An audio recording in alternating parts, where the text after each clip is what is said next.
Hey everyone, so apparently I just found out this information that during GranBlue Fantasy Summer Festival, which happened back in August, apologies it's so late, but apparently the director of the brand, Mr. Tetsuya Fukuhara, was talking about how during GranBlue Fest 2020 in December, they're going to be giving the official release date for a highly anticipated action RPG that's coming from Cygames. Now, obviously, we can only think of one game that comes to mind when this is brought to my attention, and that is, say it with me now, Project Awakening. That's right, guys, Project Awakening. What, you don't remember the game? You know, that super realistic looking action JRPG that Cygames is working on? I mean, come on, don't you remember the generic looking knight, how cool it all looked, him fighting that amazing looking dragon, and of course who can forget the broken branch? Look at this broken branch, it looks like something you can see outside right now, it's so photorealistic. So that's the game they're talking about, right?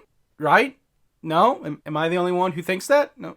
Okay then, I guess I'm the only one who remembers Project Awakening. But no guys, seriously, we're going to be talking about, of course, GranBlue Fantasy Relink, a game I have been literally interested in since its reveal back in 2016, which seems a long time ago. And throughout that entire time, the game was originally supposed to come out in 2018, but that was pushed back. And the philosophy with GranBlue Fantasy Relinks they've taken is they don't want that to happen again. They don't want to push back the release date because when they say it's going to come out, they want it to come out. And they pretty much have stated that they're not going to give a release date until it's, I'm pretty sure, like a couple months away from actually happening. So if this is true and if this tease isn't just Mr. Fukuhara playing with our hearts and our emotions, then we could get a really big bombshell at the GranBlue Winter Festival this year in December, which I'm looking forward to because the last time we got any kind of information on Relinks was at last year's GranBlue Fest. We got the CG trailer revealing the Dragon Knights and then we got the actual gameplay of the Dragon Knights. I'm kind of hoping that we'll get a brand new trailer as well that's going to have both CG and in-game play running at the same time, just so we can get a little more hype. And hopefully during that trailer we'll also get to see brand new playable characters, and then maybe if Cygames is feeling generous after that, they might give us another vertical slice of gameplay for like another 13 or 14 minutes, either showing off brand new playable characters in single player or multiplayer, or who knows, they might even cut it up into two, one being the single player and then another half being multiplayer. I don't know, but honestly, this is very exciting, and the fact that it sounds like we might finally get a definite release date for this game is even more exciting because honestly, I've been waiting a long time for this. Since like 2016, like I said at the beginning of the video, that's when this game was first announced, and they've been pretty damn quiet on it, even for the last couple of years, only showing the very small snippets of gameplay or an occasional CG trailer here or there. But it is nice to know that apparently the hype train is finally going to start pulling into the station for GranBlue Fantasy Relinks. And hopefully during the stream, after they're done showing all that, they spend a little more time on the game, maybe doing a little Q&A, maybe talking about the projected number of playable characters in the base game for the roster, plans maybe about DLC, but not giving us any actual DLC until like maybe a couple months down the line, showing off different versions of the game, like a standard edition, collector's edition, a premium collector's edition, or something like that, you know, just to get the hype going. So I think they might have something like that. And that's, of course, like I said, if Mr. Fukuhara is not playing with our hearts right now, which he would be a very cruel man if he is. But essentially, that's all I want to talk to you guys about. I'm really hyped about this. I can't wait, and I really do hope that it is not a longer wait from when this new information drops to when we can actually get it in our hands. And hopefully, again, they tell us how many playable characters we're going to have in the roster. I'm going to say it now. I think base roster, 30 playable characters. And the reason I say that is because there are so many iconic and fan favorite characters that they're definitely going to put in some of the most requested and well-known into the game first off. And then, of course, they'd be crazy not to do DLC with all the characters they have at their disposal. But that's going to do it for me, guys. I want to thank you very much for watching the video. I want you guys to be safe out there. I also want you to have a great day. And as always, remember, let's rock!